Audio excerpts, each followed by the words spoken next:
It's Wizards versus Lesbians, a podcast for your ears. Hello and welcome to Wizards versus Lesbians. My name is Isaac. I'm Alexis. And our guest for today is... I am Kat Weaver. Hello, Kat.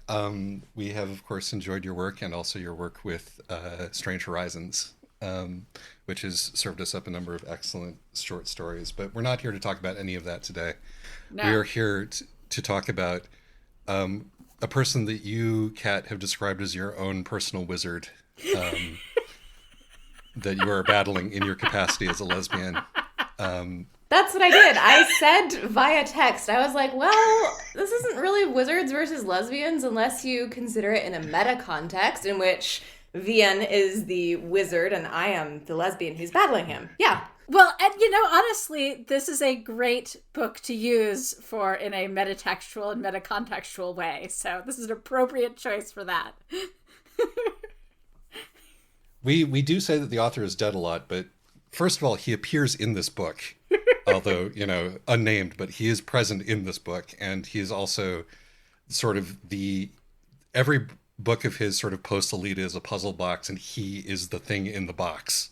So I think that it's perfectly fine to discuss Nabokov as a fictional character because he's writing himself into everything that he does. I was literally going to ask how we were going to handle the author is dead thing, considering this particular writer. I mean, mostly the way we handle it is by being extremely hypocritical, but... and inconsistent. But in this case, if the author writes themselves into the book, then we can ignore the whole the author is dead thing. I think there's a degree of self-involvement that invites us to critique, as it were. He wants you to know it. Mm-hmm. And I mean, to some degree, we're not critiquing the author as a person. We're critiquing, the author's construction of him, literary construction of himself. So, as far as I'm concerned, Vlad himself is a guy who liked to go on road trips with his wife and catch butterflies. We were just talking about the fictional character Labyrinth, yes, who he has depicted himself as in many ways. But specifically, we're doing that through the lens of the book Pale Fire, which is among my favorite of his novels, if not my favorite of his novels. So it is customary for our guest to give us the plot. Kat? I will absolutely do so. This is non-spoilery, although this is also not really a book that you can be spoiled for, considering one of the narrators just does it at every turn. So, there are two main parts to Pale Fire. The first part is a poem in 4 cantos by English professor and poet John Shade. The second part of the book is the commentary by Charles Kinbote.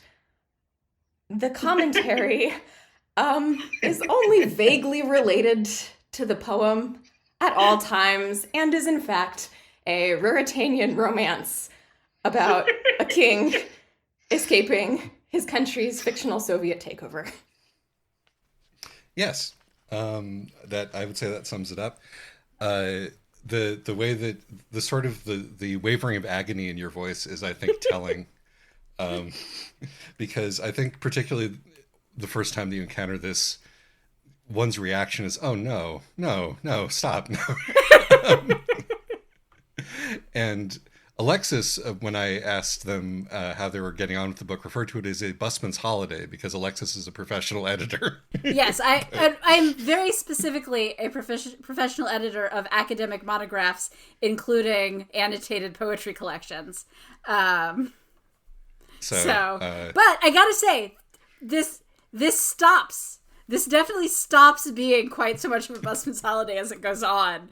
It was mostly the foreword. Once you get,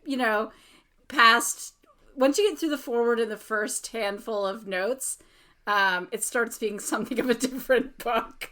I mean, if I got a proposal, I can imagine getting a proposal for something like this. But I would not, have to send it out for peer review. Thank God. Thank God. I also want to say, yeah, the foreword and the appendices are also so, so funny. Yes. No. So, okay. So does this have wizards? No, unless you count the author. Does this have lesbians? No, unless you count some of the podcasters. I believe that one of the sort of the grand old ladies that he sort of skates through on his escape is sort of implied to be a lesbian. Oh, yeah. No, I think you're right. He does that a lot. He knows lesbians exist, Yes. Yeah. But that's the extent of it. However, Kinbote himself is gay as the day is long. Yes. So there is that. He's perhaps not the representation that anyone would have wanted. I guess. But people keep saying we want more problematic queer representation, right? No, I was going to say, in Kinbote's mind, like, I feel like in his version, this is absolutely gay boys versus witches. Oh, yes. Yes, it totally is. Yes, it is. But only in his own mind. Only in his own mind. Yes. So, why should you read this book? And let's go Alexis, Kat, and then me. I mean, other than that it's a literary classic and genuinely funny. No, I think if you like metatextual stuff at all, then you should absolutely read this book. Absolutely. Kat? Yeah, it's one of the great classics of English literature. I don't know what to say. I mean, like, it's one thing when we're trying to pitch people on, some good but underappreciated science fiction book. It's a slightly different thing when it's like, why should you read Pale Fire? I don't know. Why should you read any of these other books I guess why should you read Pale Fire if you managed to get through high school and college without having read it? And it's because it actually, if you're one of those people who had developed a very adversarial relationship with, high literature in high school and have done your best to avoid it ever since, but you like interesting, weird, metatextual, metafictional stuff, then come back to this one. Give it a shot. It's interesting, weird, and metatextual, but it's also super funny. Yes, it is Yes. super funny. Just a good read. So, yeah, that is actually what I was going to say, Alexis, is that, some people will, you say it's a classic, of course you should read it. But, in high school, I was made to read The Scarlet Letter. And I was like, oh, I wasn't. Is this what classic literature is like? Maybe I don't want to read any classic literature. And in some cases, it took me a while to get back to it. But the one thing that you can say for Nabokov's works is that they're almost always genuinely funny, which helps. So I actually did read Pale Fire when I was in high school, and I had a great time with it. Excellent.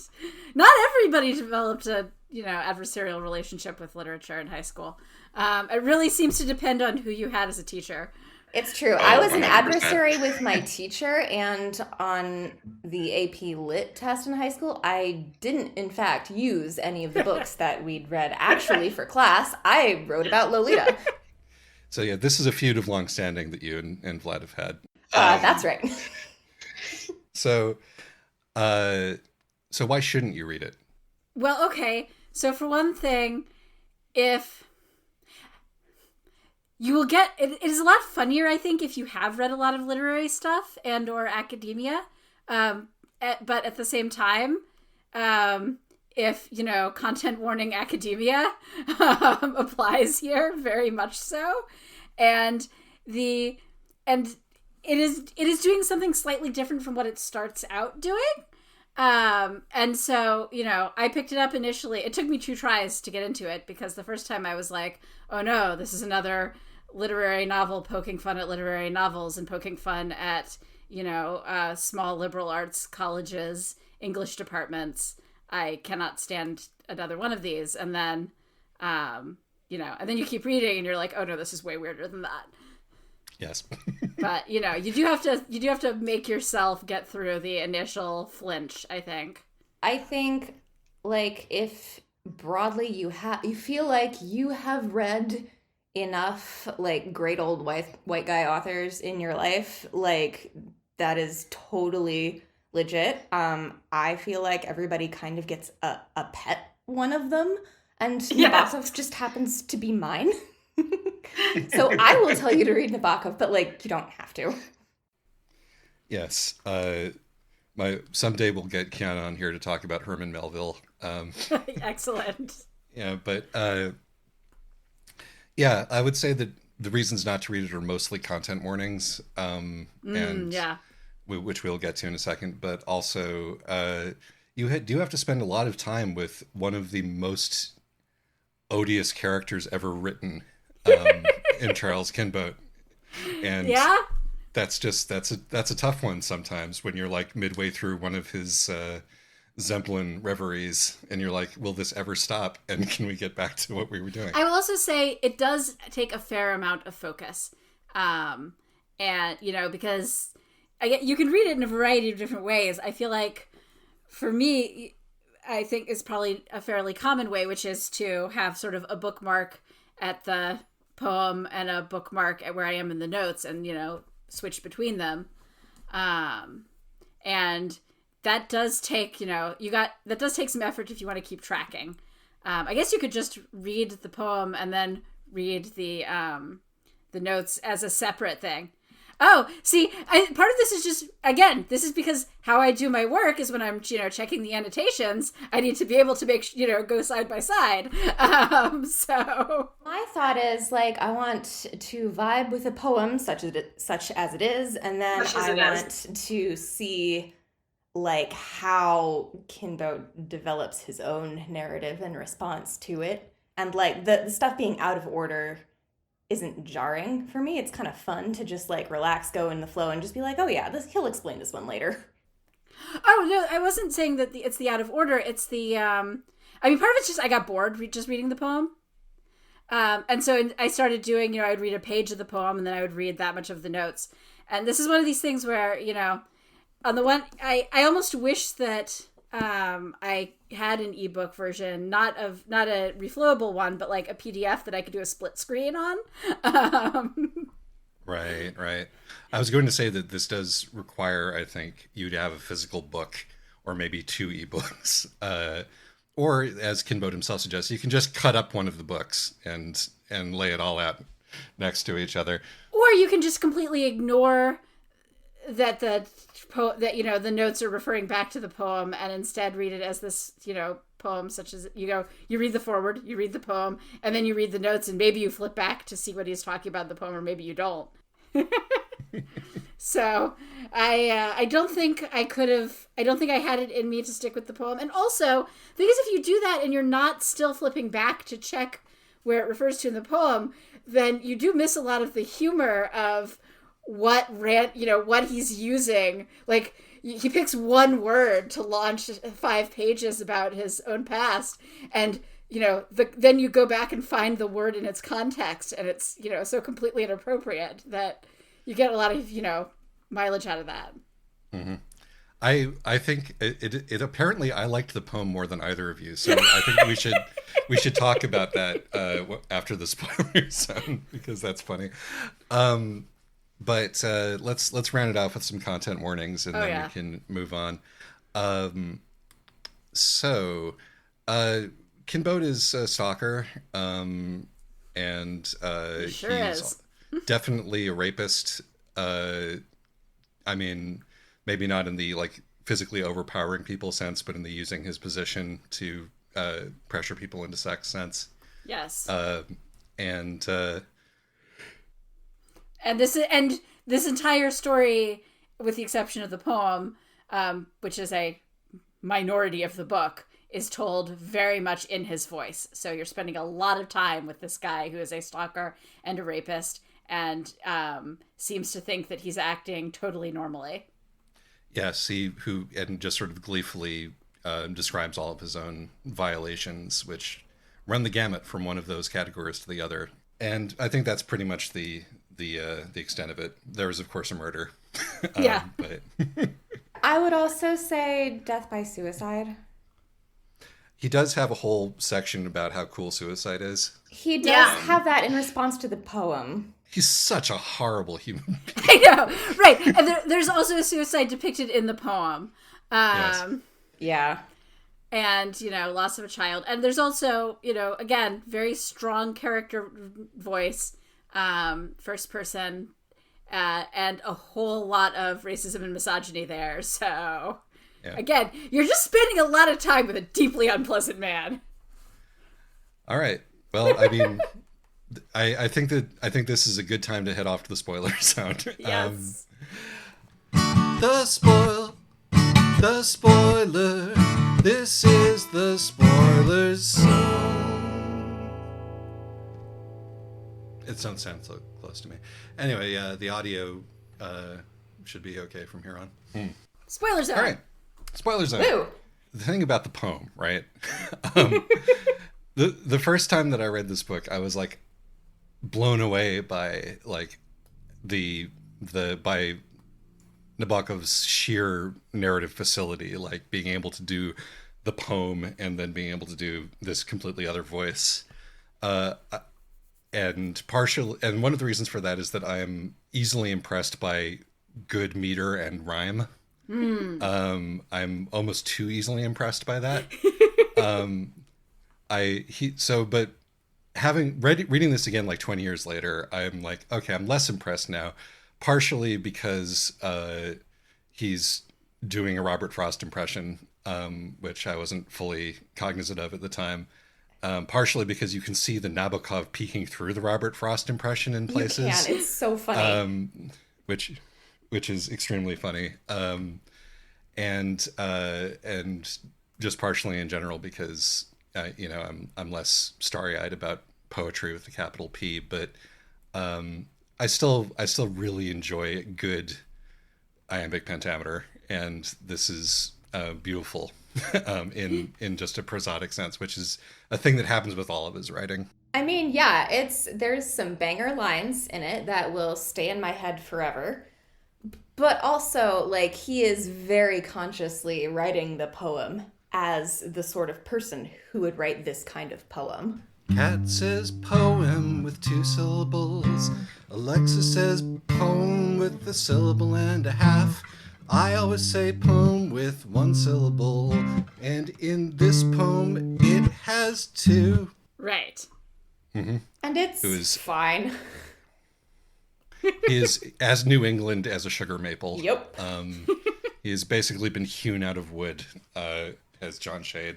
But Kinbote does some horrific things to this poem over the course of it. I think that one of my favorite recurring elements is that whenever the poem makes a joke or a reference, Kinbote almost always fails to get it. Yes. And does an incorrect explanation in his notes, which is just like, it's like bad on top of everything else, and his puzzle, his excuse of being stuck in this cabin which he rented in an effort to continue to stalk the Shades over their vacation. Yeah. And also to, hide from revolutionaries trying to track him down as the exiled king. And also possibly to hide from anybody trying to track him down to recover the poem, which he just kind of stole from a grieving widow. Yep, sure did that. Yes. All 3 of these things. And he is unable to do much in the way of academic work in the footnotes because the only book that he has with him is a Zemblin translation of Timon of Athens, which was translated by a man that does not speak English. Which is so funny because all throughout the book, like the lines that Nabokov took the title from are in there. It's in the quote unquote Zemblin translation back into English. So he misses the point completely in the translation.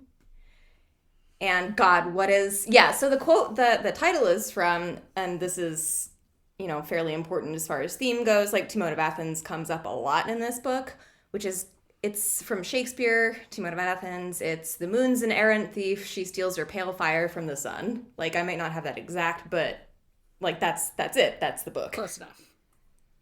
Yes. Yeah. And So yes, we have noticed some themes as you get in literature, capital T themes, and the themes we have here are reflection, reproduction, translation, and impersonation, which keeps coming up in Nabokov's later work. But from "I was the shadow of the waxwing slain," the first line of the poem about a bird thinking that. Not seeing the window and running into it, basically seeing a reflection. And when Kinbote looks at Shade, he sees a reflection of himself because Kinbote is a classic psychopath who doesn't see anything who isn't him. So on and so on and so on. You know, it's all about these. It's all about reproductions and like sort of half rhymes, and Nabokov's like general thing where he likes puns too much. I think that's fair to say. Oh, yeah. And like mistaking semblances and similarities for truth. Apophenia is the word that William Gibson titled his book with, but the sort of maniacal correlation of things that aren't actually related is kind of at the heart of it. Yeah, he like makes jokes about that though, like Zembla being like an actual Russian word that just means place, where in the book Kinbote is just like haha. But also sounds like semblance. Yep. Yeah, it also sounds like semblance, right? But anyway, yeah. I mean, there's a substantial percentage of high literary themes are in fact puns. So it's just, if you dress them up nicely enough, then they become, intellectual. Yes. Which is why I like that some of the jokes in the book are so like dumb. It really helps, to keep the whole thing from being too highfalutin. Like when Kinbote discovers a note in his pocket, which was like, basically, dude, you have H blank blank blank S real bad. And he thinks it's hallucinations when in fact it's obviously halitosis. Yep. Right. It's jokes and puns of that caliber that keep it from like flying away up its own butt more than. I mean, it obviously is already there. It's so firmly there that it's like looped back around and is about that. Yeah. Yes, which reminds me of a lot of my favorite writers, and not necessarily in a good way, but yes, and of course there is the all of the wordplay with Kinbote itself, which can twist itself around to being Botkin dagger, but also the same root that Nabokov's own name has, and particularly his own name as his XP in this story, who is never on screen but referenced several times in the appendix. He sort of gives that away with the twisting of words around Kinbote. The Kinbote is Nabokov-esque. He has different perversions and different obsessions, but there's still the tonality of the perversions and the obsessions and the incredibly purple, florid language. I was also going to say, but John Shade is also Nabokov, in a sense. I think so. He's got Sybil Shade, who is his Vera. He writes his poems on note cards. That is what Nabokov did. And he'd share his work with, like, Vera only. And Vera was the one who'd, like, edit it and, like, type it up and, like, make it into a story. And Nabokov is also Panin, who appears in this book. He does! It's so fun to see!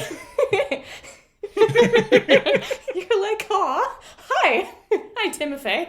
Yeah. Hi, guy.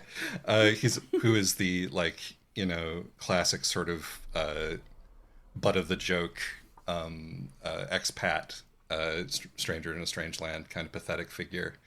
And it might get tiring, like, reading a book that's about, like, a 2+ variations on the same guy just arguing with himself. It is kind of a mirror hall of just different twisted versions. Which is what makes me again grateful that it's funny. It's funny, and it's not very long. It does not overstay its welcome. It does not, like, it tells its joke and then leaves you to think about it. Yeah. Kinboat drives away in one of his powerful vehicles, having like essentially failed to do anything. Although they all of Nabokov's iterations in this book are in agreement that Freud is a humbug. Of course, every part of him still thinks that, despite the fact that this book is like super Freudian. Also. I knew I'd get around to pronouncing it wrong, like Sting. 20 years of saying Nabokov don't go away all at once. Anyway, Kinboat complains about Freud, but his dreams about his wife are as Freudian as you can get. Maybe Freud only applies to homosexuals. But anyway, I feel like I've been talking too much. Kat, do you want to take the reins? Yeah, sure. So now I guess just going off from there, like speaking of like other characters and misogyny ? You also have like the two kind of ghosts a little bit haunting the narrative in the way that Nabokov does, where it's just kind of like you see the character from another person's point of view, but you, the reader, can also glean like a different perspective just from reading about them. Like you can see the other interpretations. So I think that really comes through with Sybil and Hazel. Yeah. Really strongly. Yeah, I think with a lot of characters, and I think actually with all the female characters, like even his poor wife, and and all the various women that he sort of mooches off of, and takes advantage of while having no interest in whatsoever, not only sexually, but also as people. But I think Hazel is in some ways the most impressive because we don't even get to see her through Kinboat's eyes. We're seeing her through Kinboat's only half paying attention to other people's descriptions of her. God, and that's just what's so galling about some of Kinboat's commentary too. Like you're reading what he's talking about, and then yeah, like you said, Alexis, you go back to the actual line of the poem that he's commenting on, and you're just kind of like, dude. You chose that? Like, okay, fine. You wanted to pick a random word to springboard off onto your own pet things, but you could have picked a better word. Poor Hazel. Like, to be remembered through this poem. Right? Yep. That you get to be the tool of your dad's self-involved grief.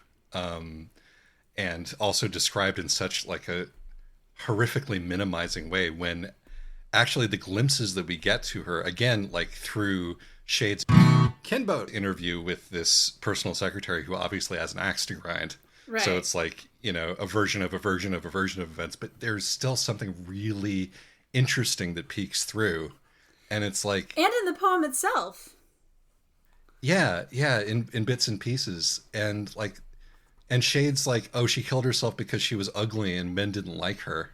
Right, and even... Can't even be a fraction of the truth. God, yeah, and reading that, you're just kind of like, I don't think that's entirely what was going on, man. No, especially not because, like, even Shade acknowledges, oh, she was the one doing the painting and the scenes and whatever. Right? So, like, she clearly had her own stuff going on that just her parents didn't notice because her dad was too busy being upset that she wasn't going on dates. And her dad was too busy being the poet, Right. He was the artist in the family. Right. And Sybil always had to be that orbit around him, and his daughter couldn't be a creative entity in and of herself, which is like its own kind of prison, because she was assigned this role. And actually, like, almost in digging up the secretary and digging up these sort of the poltergeist scenes and all of that, Kinboat is actually doing her in some ways more of a service than her father did by turning her into like a more complicated individual. Yes. Even if he's doing it in this horrific way. Kinboat's unpleasantness is so visceral that it's easy to fail to notice there's another wizard in the room. I guess we should have known. His name is John Shade. Yeah, no, actually, this is the one example, I think, of Kimbo being kinder to a subject than Shade. Kinder, but also still pretty dismissive and uninterested. Oh, incredibly. It's just that Kinboat acknowledges that Hazel must have had an inner life. Absolutely. If only because he's really, sold on the drama of the poltergeist child. Oh yeah, like that whole dialogue he invents is just kind of like you're reading that and you're sitting there with your head in your hands just like why? What? Who told you this was okay? Right? Well, I mean, who told you this was okay is basically the thing you're just saying throughout the entire book, so... Yeah, no, that is true. Oh, but you've got to remember, he doesn't want to write a novel. Right. Right. I just want to note, because I'm saying that he picks things as springboard that he's really twisting out. Like, in some cases... He's just saying, oh, yes, this is a note on the word mountain. And then he talks about, like, his home country or whatever. Actually, in this case, he's mostly complaining about Sybil again. It's so funny. And, like, so he'll also, in his references, too, like, if he were an actual scholar doing proper scholarship and not writing his own magnum opus as the commentary on another guy's poem... like, there's obvious references in the poem that, like, your person who is reading the book will get. So part of the joke is watching Shade just, like, waltz blissfully past the references that Shade knows his audience. Kimbo, yeah. Yeah. Yeah. But yes, no, exactly. Like, my favorite of those is Chapman's Homer. Yes. Where it's like, oh, this must have been a funny misprint because, of course, he doesn't know anything about baseball. He's from Zembla. Right.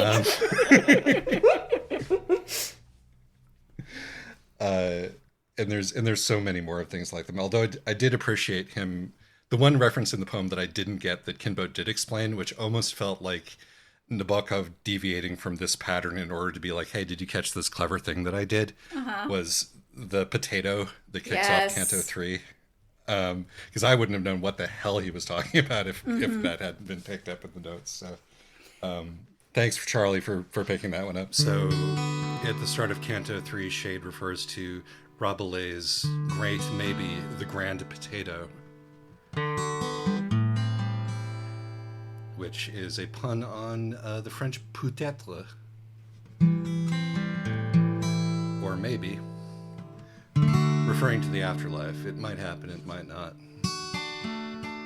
Anyway, this pun is so execrable that even Kinboat picks up on it. There's that, and there's also, like, the parts where Nabokov, I feel like, almost takes the opportunity to slide in, like, probably his own drafts of the poem. And just be like, oh, I could have used this line here. I'll have Kimbo comment on it. Right, no, it's some of that is kind of a flex. Although there is one of them where it's like, oh, but when Kinboat is going like, oh, but he could absolutely have put my name in here instead of like he's so jealous of the random astronomer who gets mentioned in the poem because his name is mellifluous. I gotta say, my favorite example of Kinboat missing a reference is gotta be the one where he misses a reference to going down on a girl. And just is like, what a roundabout way to describe a country girl's shy kiss. Yes, no, like that one. There are so many reasons why he would have missed that reference. Right, exactly. But I was going to say that, like, he is like, man, somebody's two-syllable name would have fit perfectly in here. Right. And then you go back to the poem and it's like, no, that would have fucked up the meter. Yep.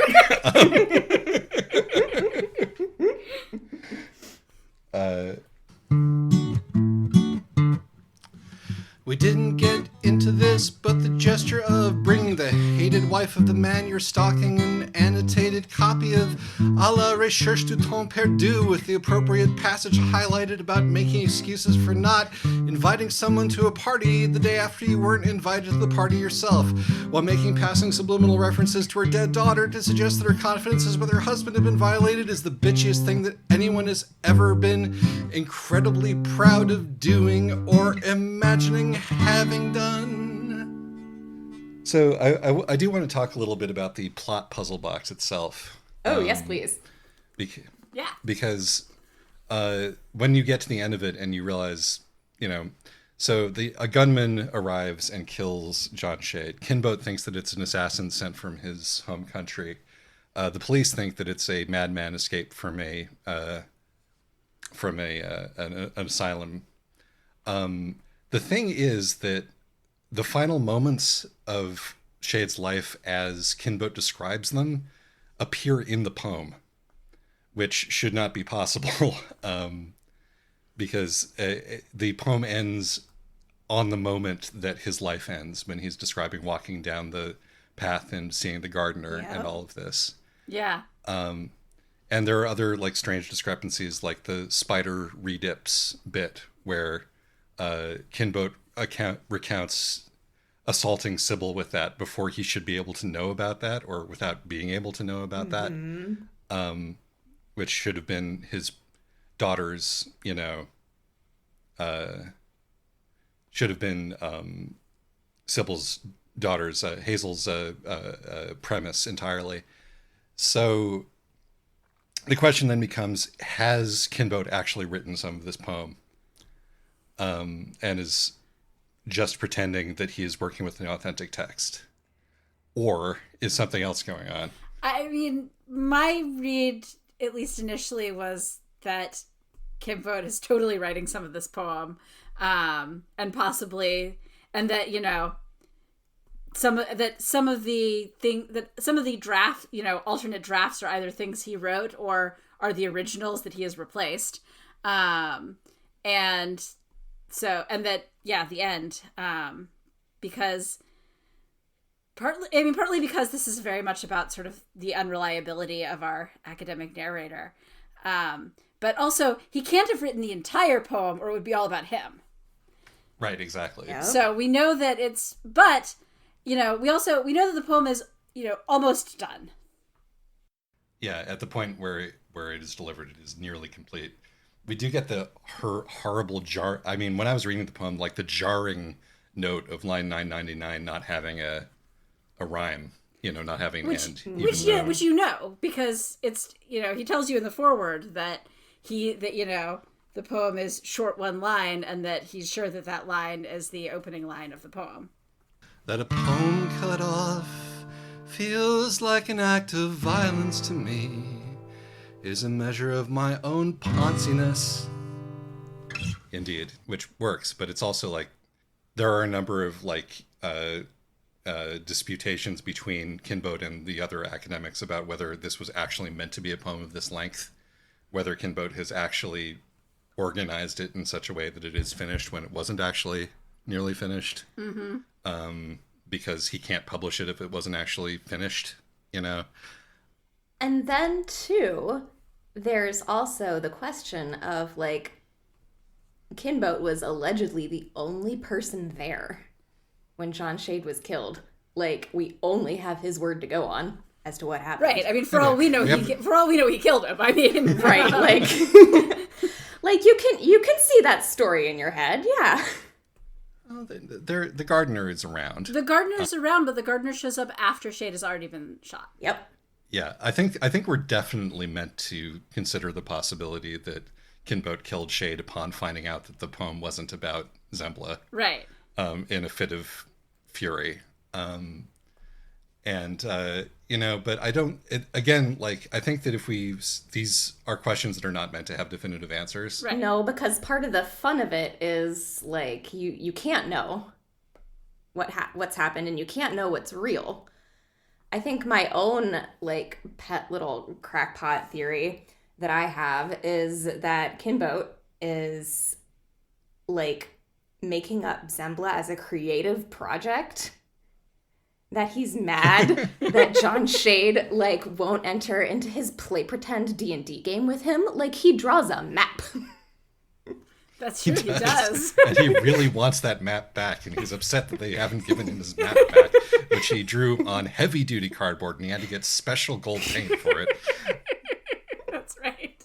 So you think that he's you think that his entire Ruritanian romance background is just that he has made this up, and that he's really mad that Shade isn't willing to write about his sort of self-imposed OC.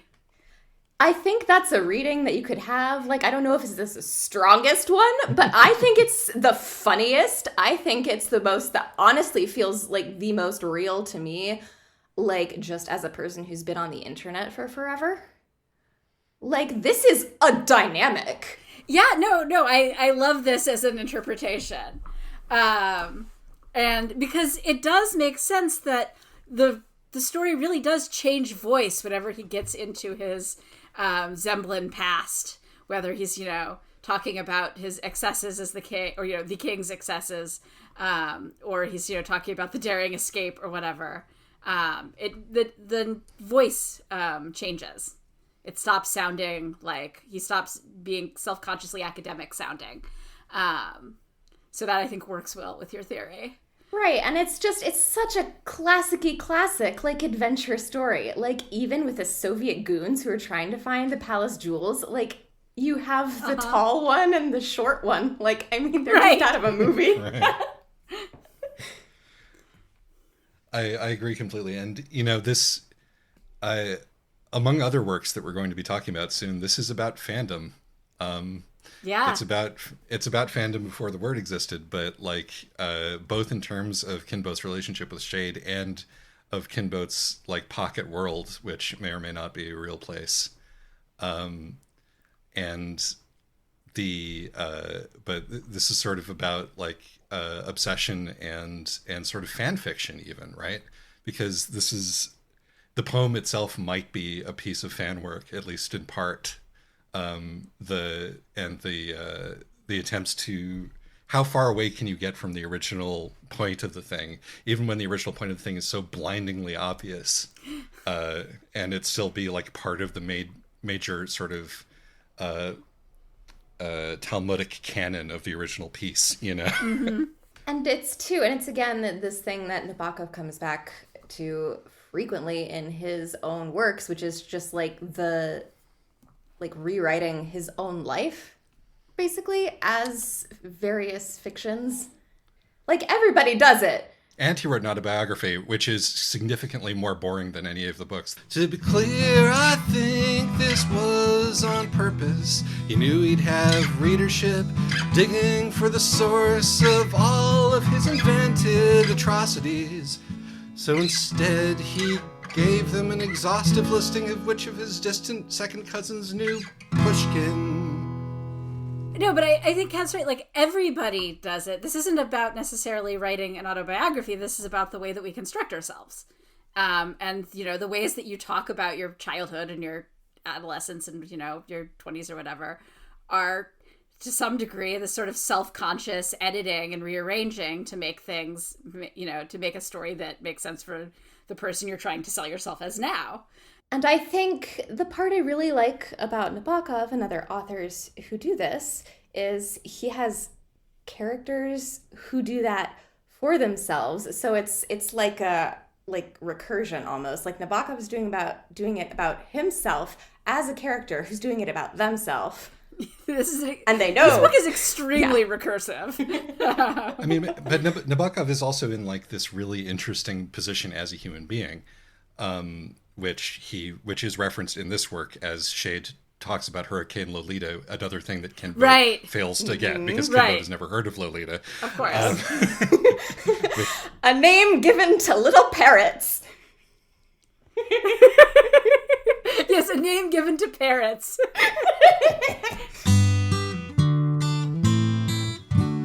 This also means the author of Lolita exists in this universe, alongside the XB, Panine, Shade, and Kinboat, bringing the total count of Vladimir's Nabokov to 5, at least. Nabokovism is a nationally famous novelist, a thing that is, vanishingly rare at this point. But, like, he's a nationally famous novelist, and he's also a nationally famous pervert. Yep. Which, and, like, it's clear that, like, Kinboat is such a neat inversion of the sort of the Lolita complex stuff that, God, he named it. Can you imagine? That Vlad would be publicly understood to be associated with, and also in sort of other ways being like this, this devout Christian, where Nabokov is an agnostic/atheist, and Kinboat being like into boys, where Nabokov is notionally into girls. So he has to deal with this coming in, And also where Kinboat's obsession is with an old man. Yes, yep. Exactly. I don't know why that had me crazy. That's so funny. And also Kinboat, that's too. So good. Like, Kinboat tries to present himself as super charming, but, even just reading the text, you're just like, this is the most annoying man on the face of the earth. Sybil Shade, I support you. Also, Kinboat's a vegetarian. The kind of vegetarian who makes his dinner party guests eat whole vegetables, as far as I can tell. But he also eats caviar? Oh, absolutely. His calisthenics and his ping pong tables. His ping pong table. And his, array of pretty male college students who he follows them to their parties? Yep. Yes. It's so weird. The thing is, I have known professors like that, and they are uniformly creepy and awful. Yeah. Most of them were straight and were, doing this to female undergrads, but The gay professors have also done that. Nabokov is also clear when, the first time this comes up, the professors are collectively perving onto that girl in the leotard, right. In the back of... Who Kinboat invites to dinner. To dinner, as far as I can tell, specifically to make Sybil Shade angry. Yes. Yes. But we're acknowledging both in and out of the text that this is not a unique perversion on Kinboat's right. Yeah, right. part, no. that this is just part of the deal. Right. No, he's definitely, problematic queer representation. It's very clear that this is not a gay men are predatory thing. This is a male professors are predatory thing. Yes. In whatever way suits their fancy. Right.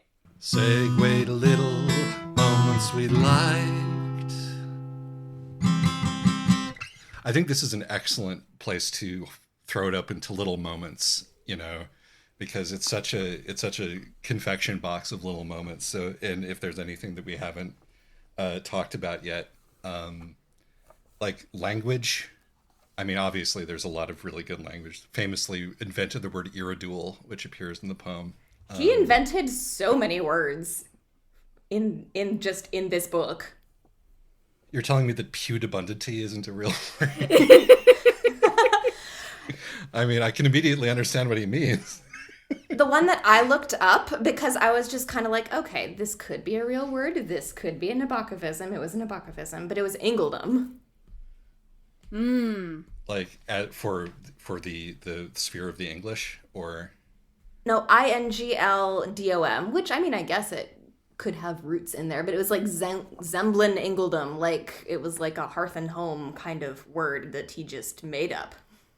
I think this is meant to echo Inglenook. Also, John's buddy Will did this sort of thing all the time. Yep. I mean, it's great being the kind of translator where you can be like, what word would be useful to exist in English? I'll just invent it, and there you go. The Zemblin term for both armpits and crotch being mouse pits stayed in my mind for 20 years. I appreciate the way that the Zemblin language is incredibly ugly. Like it's and this is clearly on purpose. This is a guy who Yep. cares a lot about euphony, and like in much the same way that all the names in the fantasy Liechtenstein book that we did recently were really ugly. It's like it's clearly locating Zembla on the map at this, you know, horrible intersection of Russian and German. And like all of the sentences that are presented in the original Zemplin are like, it's like reading Dutch as an English person, but worse. Oh yeah, it's dreadful. Okay, what I also love are just the random asides, which Nabokov is an expert at, but like specifically like how Kinbote's father died. With the with the airplane? Yeah. That's right. Trying to do his thing, going into a dive, coming out of the dive, and then smashing directly into it. Into a hotel. I'd forgotten about that. And then the anecdote about leaving presumably the Emperor of Austria-Hungary like at a road stop. Yep. Yes. Because we forgot about the Emperor. What emperor? Or pardon me, what And- emperor? Right. What Emperor? Along with the translator. Yes. I mean, I do love like a good humorous royal, you know, patronym or whatever the word is. Cognomens, X the bland, X the vague. Yes. It's a joke that he keeps coming back to in this one. The first and I think the damning indication that Charles Kimbote is a horrible person is that he doesn't empty his mailbox. Yes. Sorry, that's just a Yes. mailman thing. Any more for any more? Oh, I have so many. Please. But I'm obviously I can't get to them all. I mean, there's some like really beautiful moments too, and then there's some like parts, some of the parts in the poem actually I think are really lovely, even if just divorced from the poem. Like it's so like self-centered, etc., etc. But there are some lines that really just hit, including the first line. And then always I will remember, help me, Will, pale fire. Like that just rolls around in your head forever. One of the things this poem does over and over again, which I'm a huge fan of. I'm a fan of clever line breaks in metered rhyming verse. Yes. No, I really enjoyed those. They make me feel real good. Oh, yeah. No, you reminded me of another one. One of the ones that was actually like kind of a clever jumping off point instead of oh my God, Charles, what are you doing jumping off point? So there was the word stillicide, which he connects to regicide. And I'm just like, okay, You can have that one. like you can have that one. Yeah, I'll give it to you. that one's reasonable. Absolutely.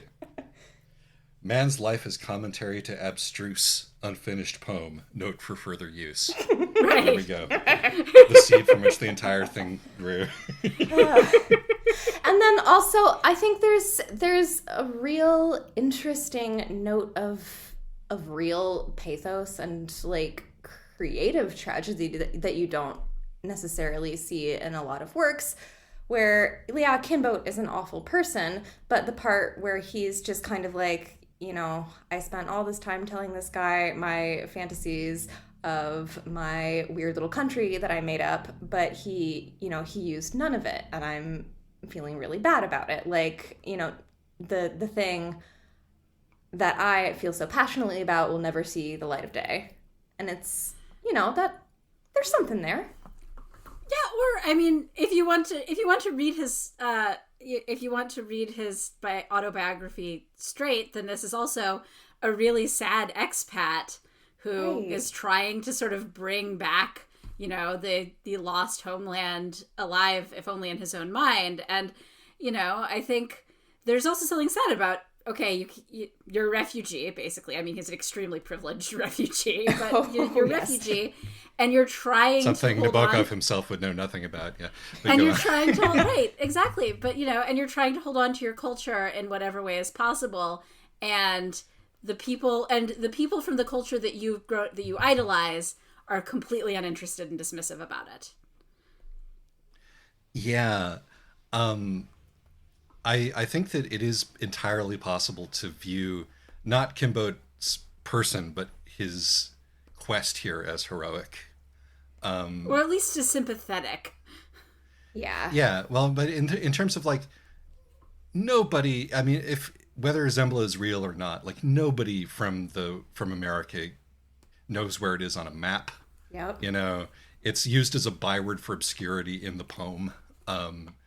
It's like and apparently that's a reference to another place where it was used as a byword of obscurity. So it's like second order byword of obscurity. It's like nobody will ever care about the fall of this little country and this little, you know, despite the fact that probably deserved to go. You know, that's just me editorializing. No, I'm with you there. Yeah. Yeah. Nobody will ever remember this outside of Zembla, but Nope. if he can manage to attach it to this poem, people will know, you know.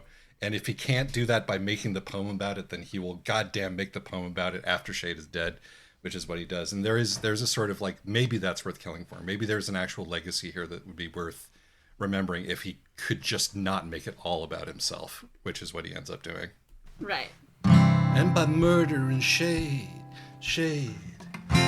Kimbo would ensure that the notoriety of the tragedy would hang around his last work, guaranteeing that the story of Zembla will remain in the literary consciousness of the world. He definitely killed him. Because he's incapable of making it. I mean, because I think he's the king, he is Zembla from his point of view, and whatever of Zembla is actually being lost that's worth mourning isn't even going to occur to him because he's from this, you know, he's the king.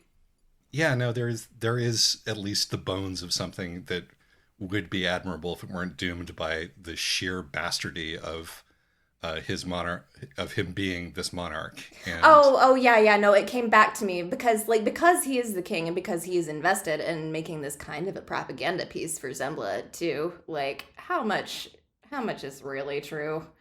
Even if Zembla is real, even if he is the king, like, come on.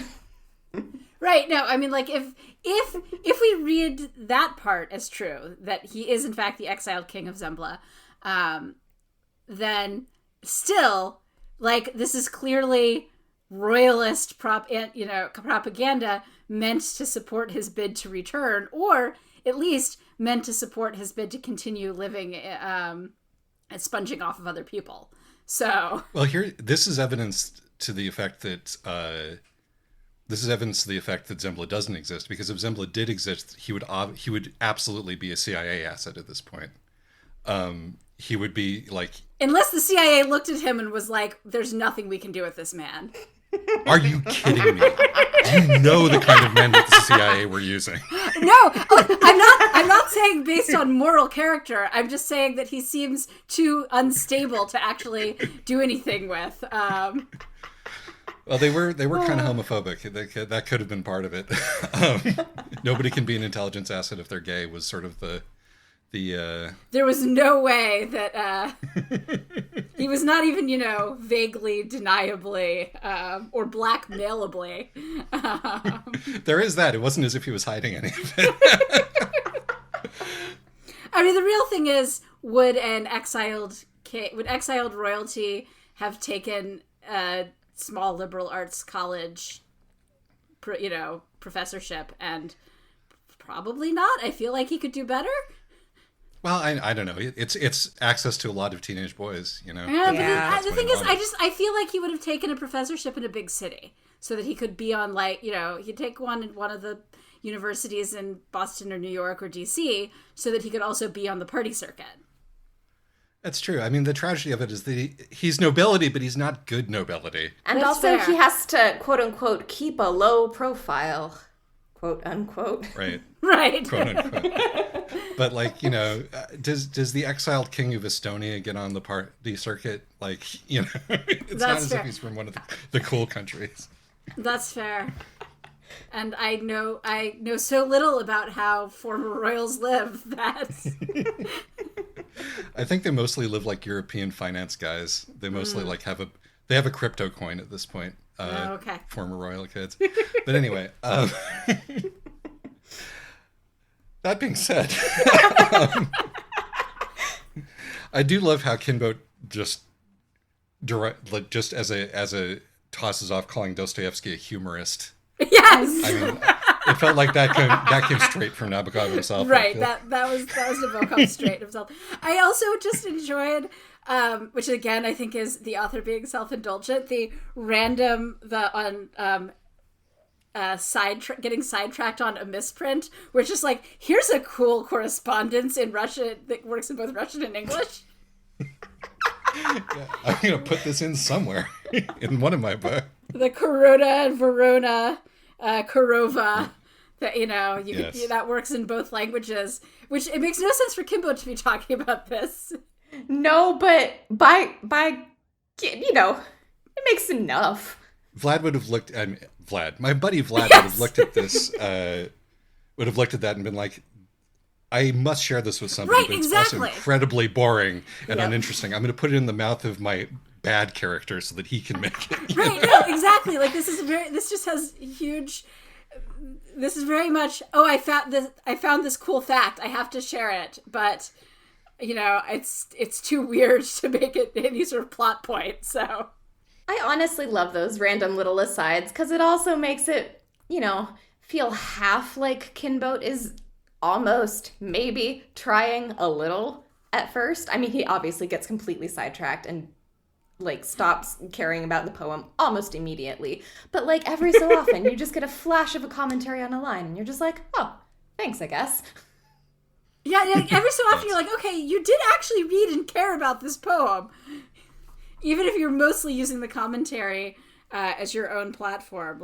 And because it trails off, but it comes back throughout. Occasionally, even quite late in the notes, he goes back to what's going on in the poem. And he is, even though he is sort of turned up to 11, he's a fine writer in his not native language, is Charles Kinbote, Yep. There is that for him. He knows a turn of phrase. And he's relatively well read in his own way. My head nearly exploded when he cited a piece of verse by Edsel Ford, and I had to look up and find that there was in fact a poet named Edsel Ford, and he wasn't talking about Henry Ford's son Edsel. I love too that he points that Nabokov uses Kinbote to point out the clever transposition of Judge Goldsworth and Wordsmith College as being a riff on Wordsworth and Goldsmith. Mm-hmm. Yeah, exactly. And it's like, here, suddenly we have Wordsworth, as a presence in the poem just by this assonance. And it's true that, and there's also a ghost of meta commentary in there too with I don't know too much about it, but there's some of Wordsworth and Coleridge's relationship a little bit in here echoed. Yeah. I'm not well versed in the drama of the Romantic poets, but as far as I can tell, Wordsworth cucked him. You could probably keep digging forever, which unfortunately we can't really do, just for time reasons. But yes, because people write dissertations on this stuff. Oh my God. So super tangent, but for another one of his books, there is a whole online annotation project. I think Isaac knows the one I'm talking about. That is still going on. It's been going on for multiple decades. It's Otta Online, and it's bonkers. Cool. Otta or Ardor may be his masterpiece. It is. Don't read it. And it is exactly. It's like Umineko. It's one of those things where I'm like, oh, this is a masterpiece. I can't inflict this on anybody who wouldn't seek it out themselves. Now, Panine, I would absolutely recommend people read. Panine's great. Panine's just fun. Panine is wonderful and fun and heartwarming, actually. And really Yes. sad. There is a part in the middle that makes me cry every single time. But it's a genuinely sweet one from him. And reading Lolita is an awful experience, but Yes, it is. Lolita, so maybe you want to read it or maybe not. It's a good book. I mean, it's harrowing, but it's a good book.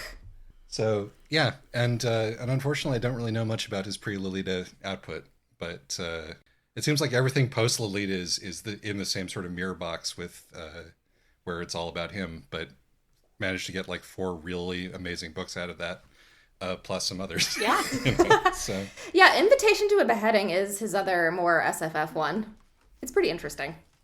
Like, I don't know if it's his best, but it's interesting. And then Original of Laura is the one that his son published, and that one is a cool, like, art object because he never finished it. So, like, you have the book and then you have the note cards, like, in the book that you can punch out if you want. We never did. Cool. It's still on our shelf, but yeah. oh my goodness. All right, we do have to finish. We do have to finish the podcast at some point. I'll ask for a closing observation from all of us. The one thing on my notes that I didn't get to is that Kim Boat doesn't understand the significance of a lemniscate, which is an infinity symbol, and thus manages to completely miss an entire theme of the sort of resurrection mortality bit in the 3rd canto. God, he's the worst. He's just awful. Kat, anything else? Yeah, my last observation is, once again, there's some real darn good jokes in the appendices, specifically the entry for Sybil Shade. S's wife. Pass him. Yeah, actually, Yeah. yes. And I mean, also, honestly, the entry for Hazel Shade. But yeah, no, this is next time the head of my department starts talking about how we don't need to conclude indexes anymore, I'm going to throw this at him. No, the one of the great crowning joke of the book is that the contents of the appendix are 99% Kim Boat and 1% Shade. Yes. It's just his. It's just. Oh my gosh! And there's. It's just an appendix to his life and barely mentions the book. And Yes. on literally the last page of the appendix, when he's talking about John Shade's father who like named birds and there was a waxwing named after him, he's just like, I missed something. Anyway, oh well. Gee, that's a kind of an important detail. Oh well, we're out of time. Anyway. Right. Oh Lord. Okay. All right. So Thank on you that for note, being with us, Kat. Yes. Thank you. And thank you for suggesting this. This was actually a lot of fun. Good. I'm so glad. I know you'd mentioned it on another episode, and I just like slid into Isaac's DMs, just kind of like, I want to talk about Pale Fire. Excellent. All right. Well, this is a special episode, so we have no idea what the next special episode will be, but thank you, as always. Thank you guys for having me. That was awesome. Yes. Yay. Bye-bye. Bye. Bye.